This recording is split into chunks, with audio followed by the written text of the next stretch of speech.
Dieu, que Dieu soit béni. Vous êtes prêts pour la parole du Seigneur? Amen, gloire à Dieu. Alors on va, si vous voulez bien, se lever devant le Seigneur. Nous allons lire un passage dans le livre d'Esdras. Le livre d'Esdras, au chapitre spécialement 7. Et nous allons lire à partir du verset 1er. Esdras, chapitre 7, verset 1er.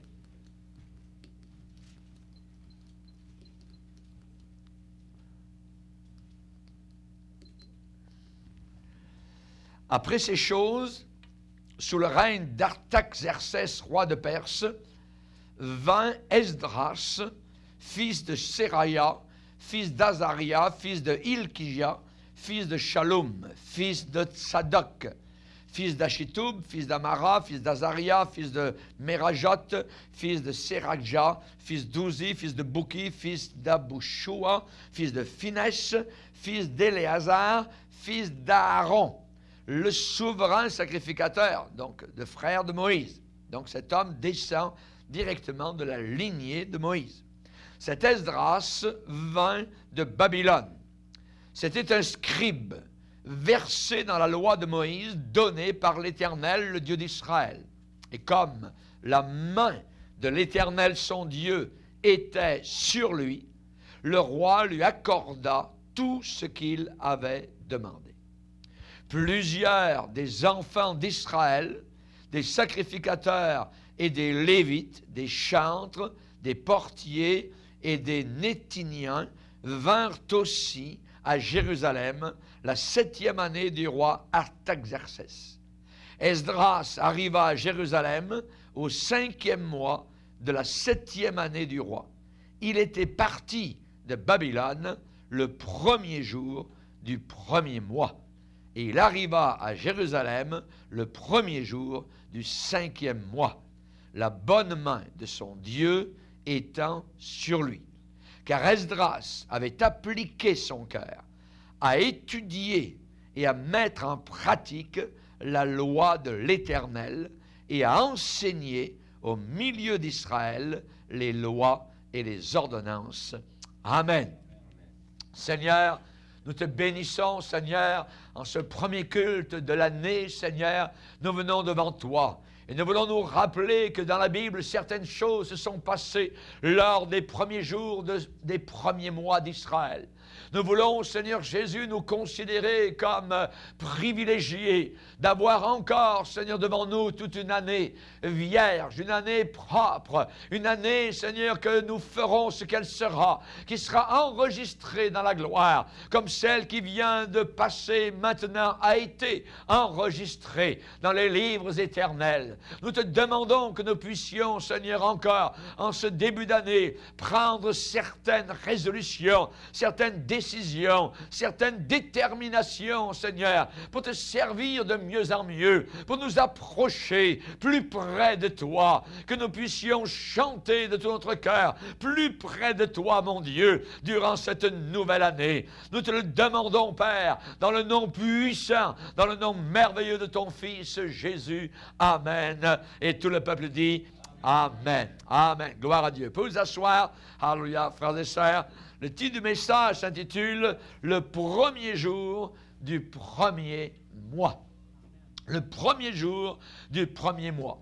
Que s'était-il passé? Eh bien, nous avons lu dans le texte, il est dit qu'au verset 9, Esdras était parti de Babylone le premier jour du premier mois.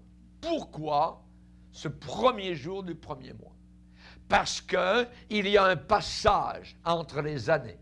Il y a des choses qui se font non pas au milieu d'année, non pas ici et là, mais vraiment avec de nouveaux départs. Pour eux, c'était un départ. Ils partaient d'eux. Ils allaient s'éloigner. Ils ne sont pas partis vers au milieu du dernier mois d'Israël. Non, le premier jour du premier mois. Ça veut dire qu'ils y ont pensé. Ils y ont réfléchi. Ça veut dire qu'il y a eu un temps pour se poser des questions, pour dire maintenant, les 70 ans de captivité de notre peuple, c'est terminé. Nous ne resterons pas à Babylone, nous ne resterons plus à Babylone, nous retournons chez nous à Jérusalem. Yerushalayim, la ville de la paix. Babylone vient du mot Babel. Babel, c'est la confusion. Babylone, ce sont deux villes qui sont opposées dans la Bible. Babylone et Jérusalem. Jérusalem, c'est la ville de la paix, c'est la ville de Dieu, c'est là où était le temple, c'est là où l'on adorait le Dieu unique, le Dieu de la terre et le Dieu du ciel, le vrai Dieu. À Babylone, il y avait les faux dieux, c'est là où Satan était adoré, c'est là où il y avait des orgies, c'est là où il y avait de l'impureté, c'est là où il y avait du désordre, c'est là où Belshazzar, ce jeune playboy, s'était moqué du Dieu vivant, et c'est là où la main qui avait écrit sur la muraille de chaux avait terminé un jour le festin orgiaque qui se passait sous les regards de ces grandes Babylone. Daniel, le prophète de Dieu, n'y était pas.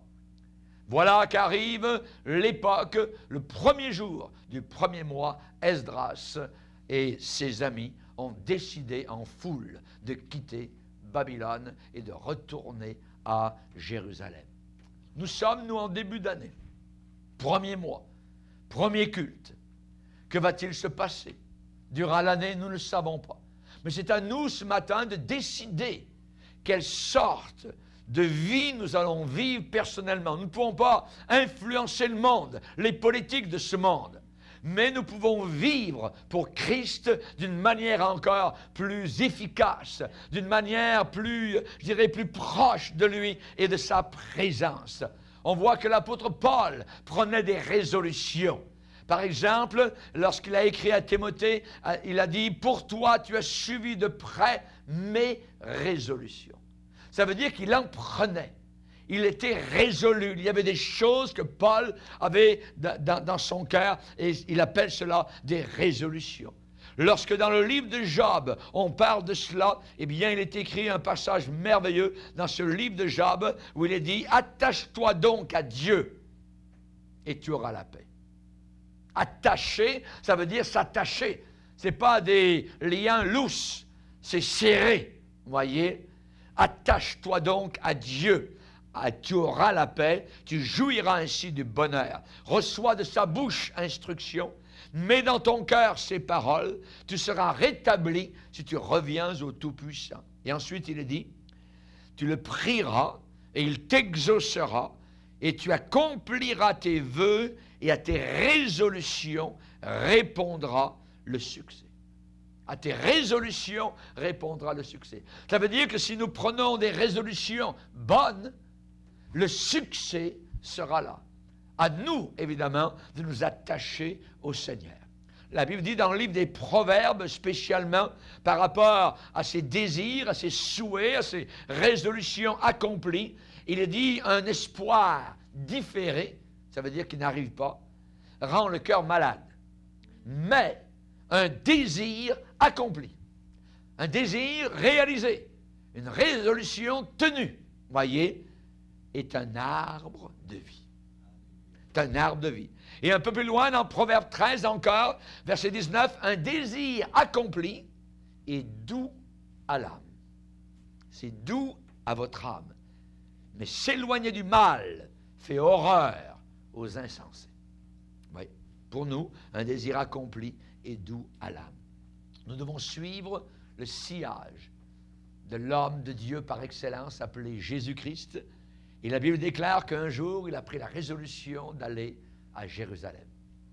Pourquoi prendre une résolution pour aller à Jérusalem? Voyez? Parce qu'à Jérusalem, il savait ce qui l'attendait. Il savait qu'il allait être haï, qu'il allait être crucifié, qu'il allait être rejeté, qu'il allait être trahi. Mais malgré cela, Jésus prit la résolution d'aller à Jérusalem. Vous ne prenez pas la résolution d'aller à Montréal, voyez, ou d'aller dans une autre ville, voyez. Mais Jésus dut prendre une résolution parce que c'était le plan du Père vis-à-vis de lui. Il a résolu de vivre ce que le Père avait prévu pour lui.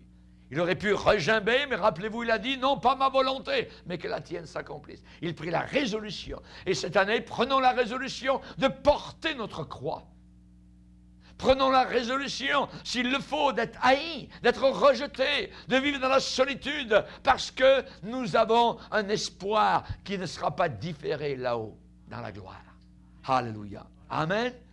Suivre le sillage des hommes de Dieu au travers des siècles qui sont allés, évidemment, donc, à Jérusalem pour être haïs, pour être crucifiés, pour être rejetés, voyez. Et Jésus a dit, oh Jérusalem, Jérusalem, qui tue les prophètes, voyez, qui rejette ceux qui te sont envoyés. Combien de fois j'ai voulu vous rassembler comme une poule, mais vous ne l'avez pas voulu. Et Jésus est allé là, à Jérusalem, en plein dans le nid, alléluia, de vipères. Le Seigneur était résolu à le faire. Amen. Gloire au Seigneur. Est-ce qu'il a gardé sa résolution? Vous voyez, certainement. Il aurait pu en cours de route dire, oh non, tiens, je vais aller à Jéricho. Non, je passe à côté. Non, droit devant. Il a fixé son regard, alléluia. Il a pris son visage comme un silex et il est allé droit devant. Alléluia. Il a mis son front en avant comme un diamant et face à toutes les autorités religieuses qui l'ont rejeté, il est allé pour accomplir son devoir. Rappelez-vous, Daniel aussi est un homme qui avait pris des résolutions. Un jeune homme qui arrive à Babylone, c'est un jeune qui a été pris par les armées ennemies, il est emmené captif à Babylone. Arrivé à Babylone, comme je l'ai dit précédemment, eh bien, il voit cette ville qui est complètement livrée aux idoles, livrée aux démons. Et lorsqu'on lui offre certaines choses, alors il va dire non. Non, moi je ne participe pas à cette chose-là, à ce repas-là, à cette puissance diabolique-là. Et la Bible déclare qu'il prit la résolution de ne pas se souiller. Voudrions-nous cette année encore prendre la résolution de rester purs, de ne pas nous souiller, de rester propres pour le Seigneur? Nous avons besoin de cela. Il a pris la résolution. Il y a des résolutions à prendre. Et ces résolutions nous rendront plus forts. S'il n'y a pas de résolution, nous allons peut-être flancher sous le coup de l'ennemi. Parce que l'ennemi donne des coups de coude d'un côté et d'autre pour aller. Il a des arguments pour vous aider à aller vers le péché, pour vous faire tomber, pour que, évidemment, non pas l'approbation de Dieu, mais la désapprobation de Dieu soit sur vous. C'est ce qu'il désire. Il le voulait pour les enfants d'Israël, lorsqu'après beaucoup de marches dans le désert, de victoires contre le roi Og, contre le roi Amorite, Sihon, arrivent maintenant, ils ne sont pas très loin du pays de la terre promise, mais là il est dit qu'à Baal-Péor, le peuple d'Israël demeura là. Ils se sont comme arrêtés là. Et l'ennemi qui n'était pas très loin avait peur. Peur d'eux, peur de ce peuple qui broutait les ennemis comme une vache broute l'herbe. Ils avaient tellement peur. Alors ils ont fait venir un prophète de Dieu. Ils l'ont soudoyé, ils l'ont acheté pour qu'il maudisse le peuple d'Israël. Et ce prophète de Dieu est devenu un faux prophète.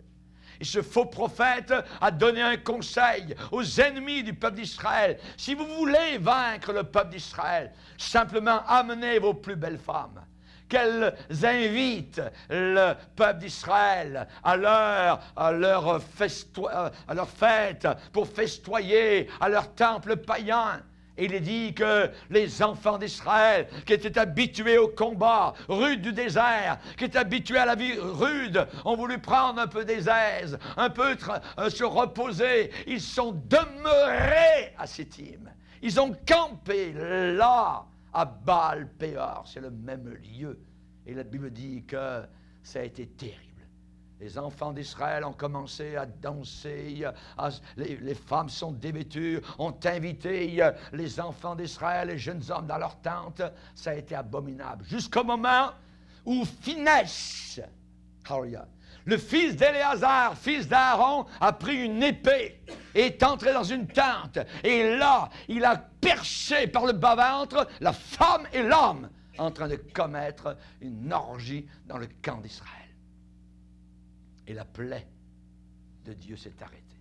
Que Dieu nous donne des finesses. Nous vivons dans un monde corrompu. Qui nous a appris qu'on peut avoir des relations sexuelles avant le mariage? Qui nous a appris à vivre de façon impudique? Beaucoup de gens aujourd'hui, même parmi le peuple de Dieu et dans l'Église, ne vivent pas la parole de Dieu, n'obéissent pas au Seigneur. Et on se demande ensuite, mais comment ça se fait qu'il y a tellement de problèmes? Il faut la vivre, cette parole. Jésus a dit, si je suis maître et Seigneur, où est l'honneur qui m'est dû? Mettez en pratique la parole de Dieu. Nous avons besoin d'obéir aux Écritures. Nous avons besoin d'être fidèles dans le mariage.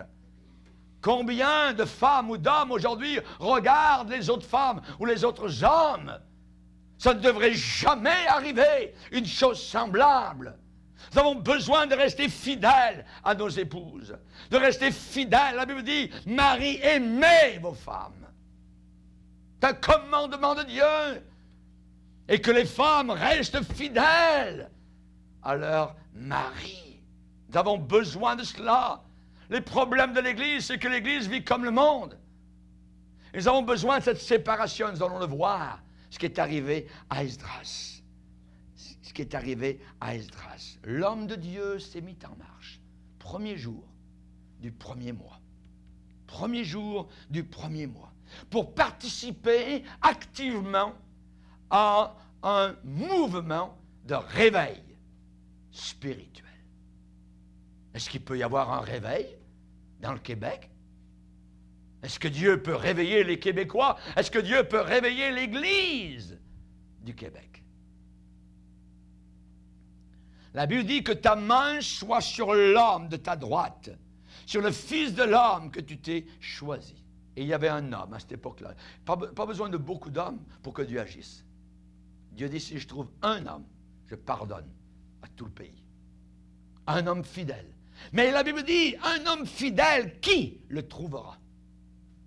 Nous parlions dernièrement avec mon épouse à un pasteur d'une église assez importante, pas au Canada, ailleurs dans le monde.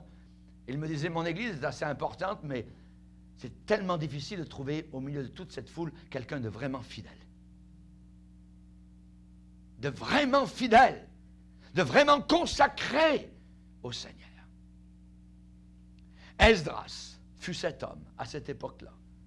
Esdras, c'est un homme qui était de la lignée de Finesse.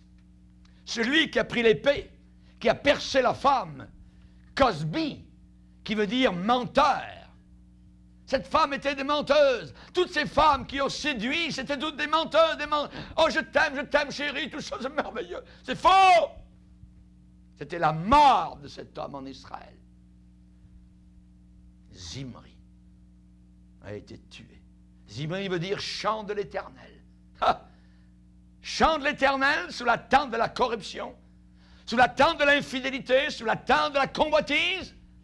Nous avons besoin aujourd'hui de faire attention. Le diable travaille, il vient, il revient. Télévision, Internet, toutes ces communications, très dangereux. Le mal est au bout des doigts. Nous vivons une époque terrible. Combien d'hommes sont pris par la pornographie? Combien? Et nous avons besoin de faire attention en ce début d'année. L'homme de Dieu s'est mis en marche. Et la Bible dit, Esdras était parti de Babylone le premier jour du premier mois. Après 70 ans de captivité pour le peuple de Dieu, le réveil est arrivé. Les exilés sont sortis de Babylone, sont rentrés dans leur pays. Quand l'Éternel ramena nos captifs, nous étions comme ceux qui font un rêve. Est-ce possible? Est-ce possible que Dieu ramène les captifs? Chers amis, la Bible nous parle de la chute de Babylone. Le monde dans lequel nous sommes va tout s'écrouler. Ils sont dus pour la chute. Actuellement, tout est en train de se préparer, la corruption. Quand vous avez de la pourriture dans la charpente, un beau jour, il y a un trou ici, ensuite la pluie tombe ici, et un beau jour, toute la charpente tombe, les murs ensuite. C'est ce qui arrive à notre monde. Tout va s'écrouler. Si nous bâtissons, nous, sur le rocher, sur le roc, nous resterons. Nous serons toujours là. Quand tout va s'écrouler, nous resterons debout encore. Alléluia. Jésus a dit, celui qui bâtit sur le sable, c'est celui qui entend la parole de Dieu, mais ne la met pas en pratique. Mais c'est lui qui bâtit sur le roc. Il a creusé, creusé, creusé, bien en avant. Et là, il a posé les fondations. Il obéit à la parole. Il entend la parole de Dieu et il obéit. Esdras est arrivé à Jérusalem. Ils ont rebâti l'autel des holocaustes. Ça veut dire que les sacrifices maintenant de nouveau pouvaient se faire. Il faut rebâtir la croix du calvaire dans nos vies. Si quelqu'un veut me suivre, qu'il se charge de sa croix. Nous voudrions un tapis rouge. Certains pensent que la vie chrétienne, c'est simplement, on va être riche ici et là, il n'y a pas de problème, et ainsi de suite. C'est un évangile d'Hollywood, ça. Ce n'est pas l'évangile de la croix. La plupart de tous les premiers apôtres sont tous morts, martyrs. Soit crucifiés, soit déchirés, soit jetés en haut des murs, soit jetés aux bêtes, soit de d'autres manières. Tous ces hommes de Dieu sont morts de mort violente. Nous avons inventé un évangile de facilité, un évangile qui nous convient, vous voyez, un évangile 21e siècle, évangile américain, vous voyez, mais qui n'est pas l'évangile de la Bible. Il faut rebâtir l'autel des holocaustes. Il faut offrir nos corps. Offrir nos corps. Ensuite, le temple, le nouveau temple, les fondements ont été posés. Et Jésus doit être la base, la pierre de base de notre vie. Le maître en premier. Chercher premièrement, en premier. Le premier jour du premier mois, ils sont partis. Ils ont dit bye bye Babylone, terminé. Et nous devons dire bye bye à la confusion, à l'impureté, à la saleté, à la pourriture, à l'hypocrisie. Nous ne voulons pas arriver dans un état de confusion là-haut devant le Seigneur. Le travail de reconstruction a commencé. Rappelons-nous que le Seigneur est capable de restaurer. Engageons-nous de toutes nos forces dans l'œuvre de Dieu pour que sa gloire éclate. Amen. Sa gloire peut éclater si nous le voulons, si nous payons le prix, si nous le cherchons de tout notre cœur. Que ta main me soit en aide parce que j'ai choisi tes commandements. Il y a un choix. Choisir, ça veut dire qu'il y a autre chose. Entre les deux, je choisis les commandements du Seigneur, la parole de Dieu. Et il a dit que Esdras avait appliqué son cœur à étudier, à mettre en pratique et à enseigner au milieu d'Israël. Savez-vous ce qu'ils ont fait le premier jour du premier mois? Aussi, un peu plus loin, quand ils sont arrivés, vous voyez. Il est dit, le premier jour du premier mois, ils en finirent avec tous les hommes qui s'étaient alliés à des femmes étrangères. Là, il y avait besoin de mettre des choses au clair dans la vie de ces Juifs qui avaient épousé des païennes ici et là et qui vivaient totalement donc d'une manière qui n'était pas selon la parole du Seigneur. Si vous aimez le monde, vous n'aimez pas Dieu. C'est aussi simple que cela. Si vous aimez le monde autour de vous, vous n'aimez pas Dieu. La Bible dit, n'aimez pas le monde, ni les choses qui sont dans le monde. Si quelqu'un aime le monde, l'amour du Père n'est pas en lui. Aimez la poubelle, aimez la pourriture, aimez la saleté, aimez la frivolité, l'incrédulité. Jamais de la vie. Jamais de la vie. Alors, il faut se séparer. Il faut se séparer. La séparation. Et le peuple d'Israël, qui était revenu, vivait dans le péché. Vivez dans le péché. Lisez avec moi dans Deutéronome 7. Deutéronome 7. Deutéronome 7, verset 3. Il est dit, tu ne contracteras point de mariage avec ces peuples, les peuples païens. Tu ne donneras point tes filles à leurs fils, et tu ne prendras point leurs filles pour tes fils. Pourquoi? Car, il y a une raison, il y a un parce que, car ils détourneraient de moi tes fils qui serviraient d'autres dieux, et la colère de l'Éternel s'enflammerait contre vous. Ensuite, Deutéronome 12. Deutéronome 12, verset 29. Lorsque l'Éternel, ton Dieu, aura exterminé les nations, c'est-à-dire les païens que tu vas chasser devant toi, quand tu seras entré dans le pays de Canaan, lorsque tu les auras chassés et que tu te seras établi dans leur pays, garde-toi de te laisser prendre au piège en les imitant, après qu'elles auront été détruites devant toi. Garde-toi de t'informer de leur Dieu et de dire comment ces nations servaient-elles leur Dieu? Moi aussi, je veux faire de même. Je veux imiter le monde. Tu n'agiras pas ainsi à l'égard de l'Éternel ton Dieu, car elles servaient leur Dieu en faisant toutes les abominations qui sont odieuses à l'Éternel, et même elles brûlaient au feu leurs fils et leurs filles en l'honneur de leur Dieu. Aujourd'hui, nous avons aussi une génération autour de nous qui brûle au feu du péché leurs fils et leurs filles par les avortements. Et ils font cela en l'honneur de leur Dieu, qui est appelé Dieu égoïsme, Dieu sexuel, Dieu passion, et ainsi de suite. Tu ne les imiteras pas. Ce serait un piège. Ce serait un piège. Donc, Esdras a commencé à les séparer. Ils ne s'étaient pas séparés. Et c'est une doctrine, généralement, qui est très peu enseignée aujourd'hui dans l'Église du Seigneur, la séparation. Se mettre à part. Le peuple était dans le péché, ils n'étaient pas séparés du tout des nations païennes, ils étaient alliés, même ils avaient marié des femmes totalement païennes. Rappelez-vous ce qui est arrivé à Salomon quand il a marié à des femmes égyptiennes. Il s'est mis à adorer les démons. Pourtant, un homme qui a eu des révélations, des visions de Dieu. Et on peut avoir des visions, je dirais, en veux-tu, en voilà, et cependant, servir le diable plus tard.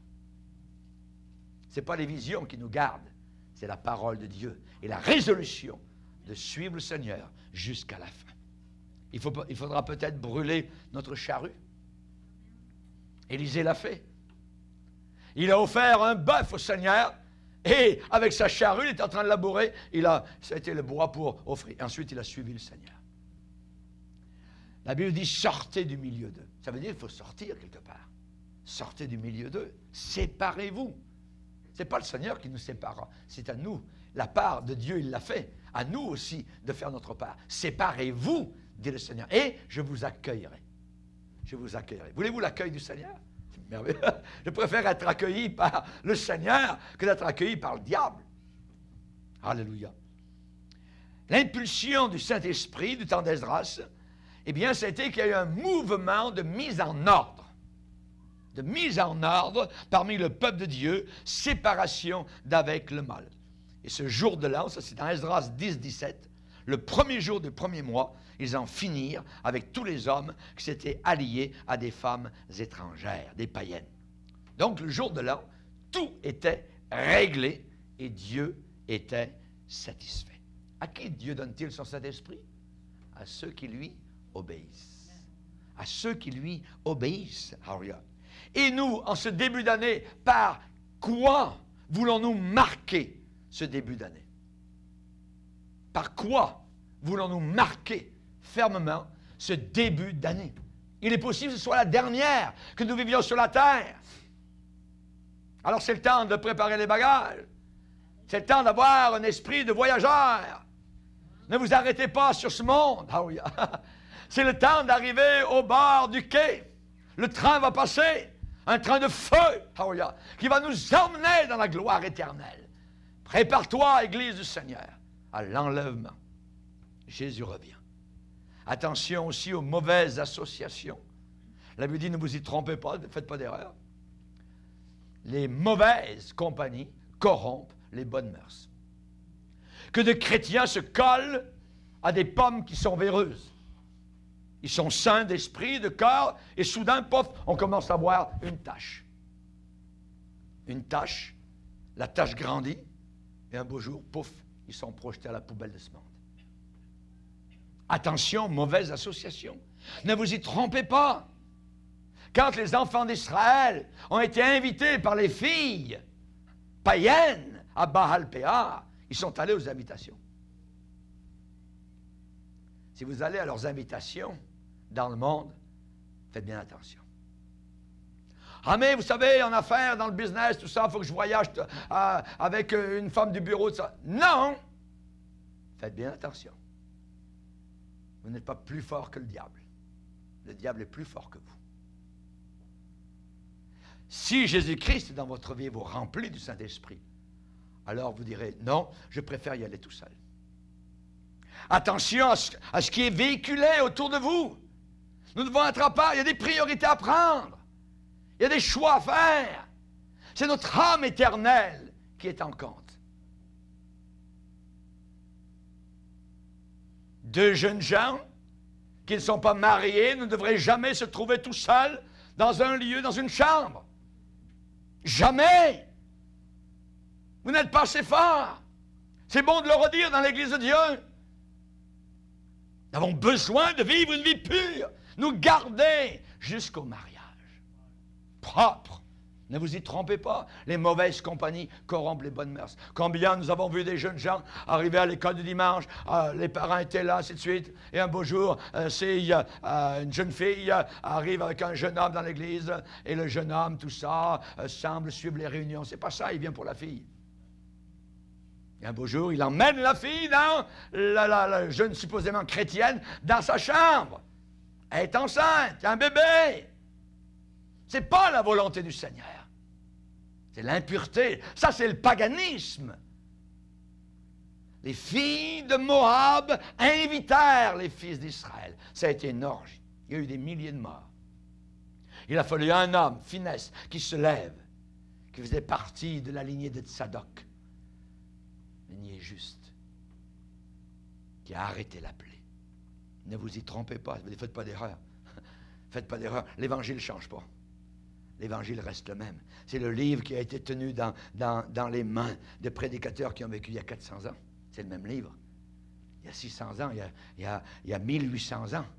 Hallelujah. 1900 ans, c'était le même livre. Hallelujah. Nous avons besoin d'être mis en garde. Mon fils, ma fille, si des pécheurs veulent te séduire, n'y va pas. Ne te laisse pas séduire. Proverbe 1er chapitre. Pour toi, homme de Dieu, fuis ces choses. Pour toi, chrétien, fils de Dieu, fille de Dieu, fuis ces choses. La seule manière pour gagner la victoire dans ces combats sexuels, ces combats d'impureté, c'est de fuir. C'est de ne pas rester là. C'est le seul moyen de fuir.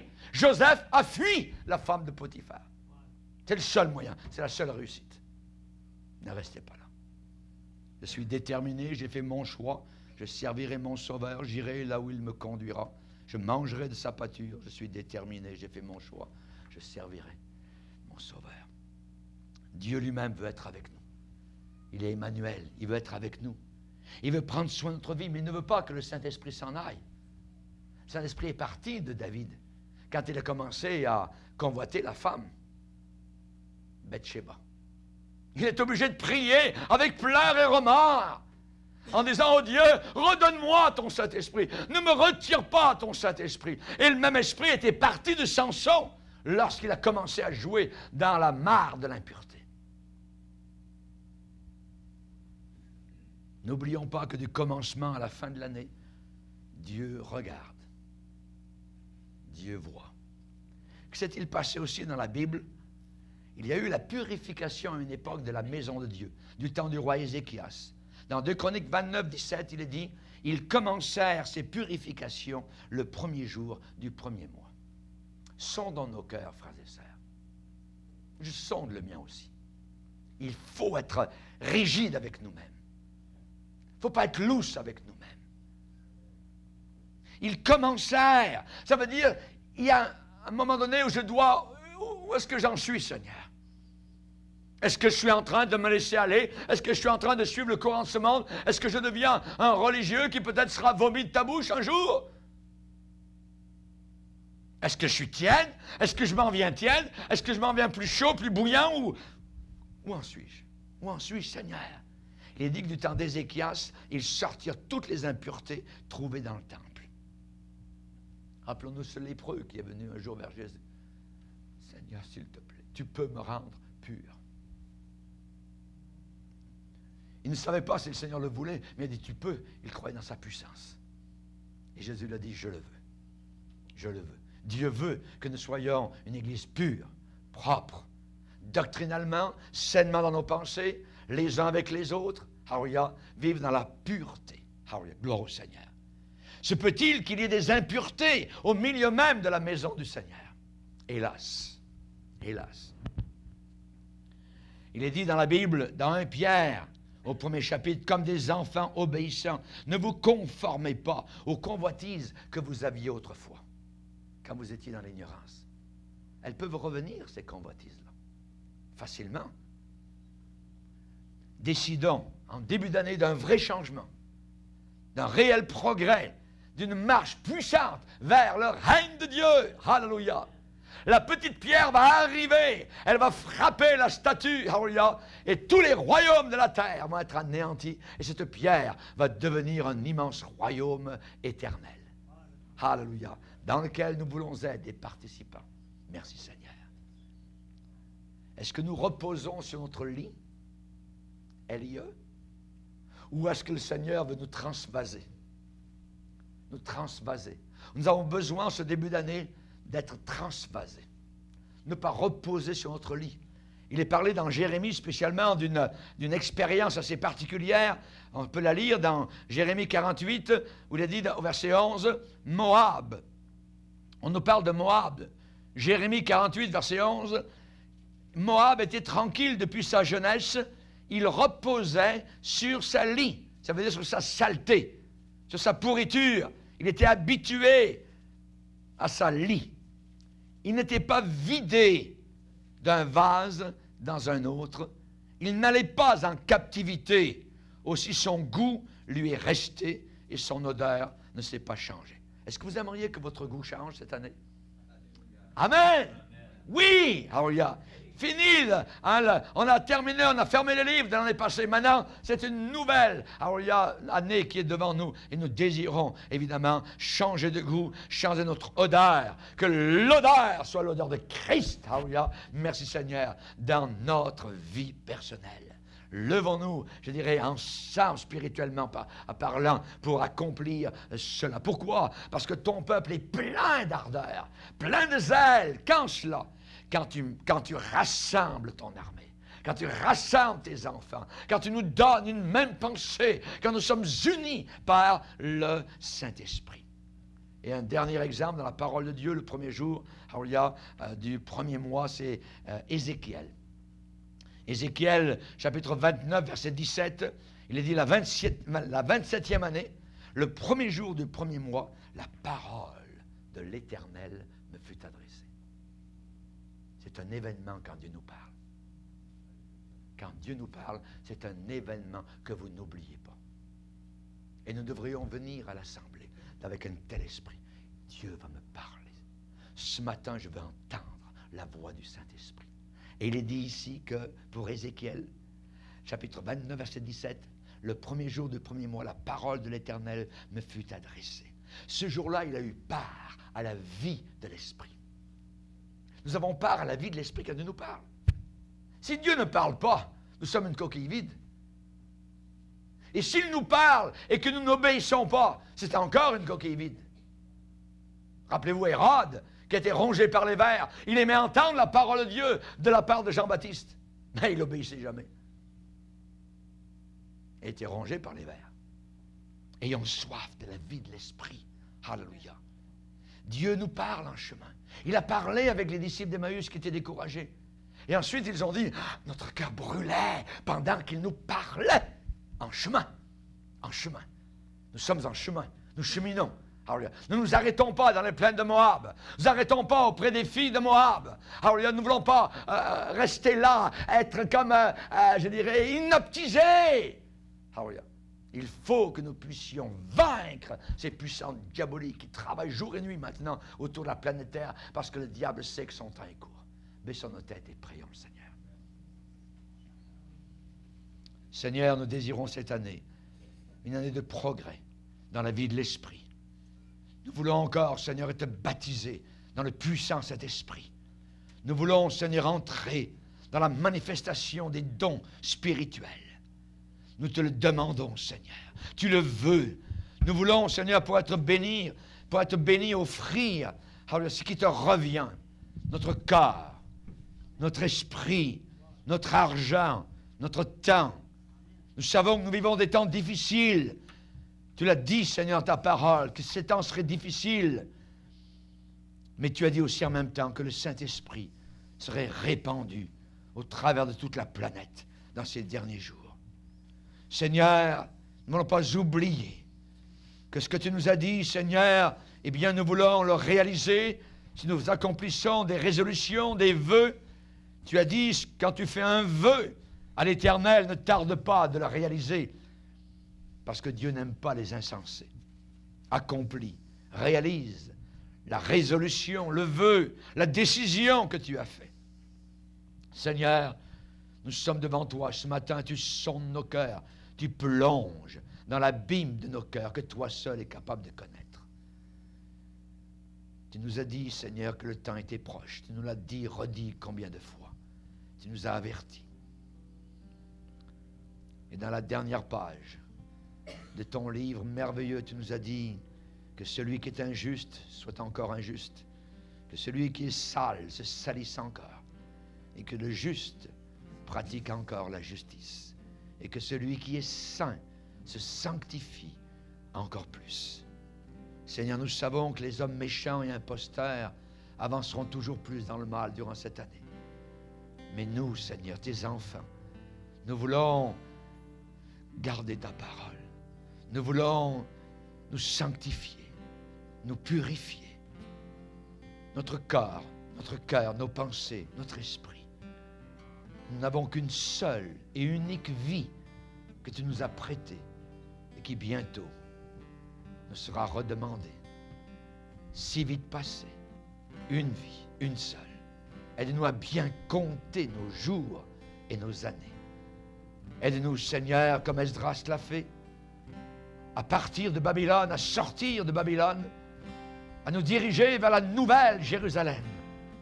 Aide-nous à nous séparer d'avec le mal. Aide-nous à purifier la maison de Dieu. Aide-nous à prendre part à la vie merveilleuse du Saint-Esprit. Parle-nous en chemin, car tu nous encourages et tu nous bénis. Merci Seigneur. Amen. Levons-nous ensemble.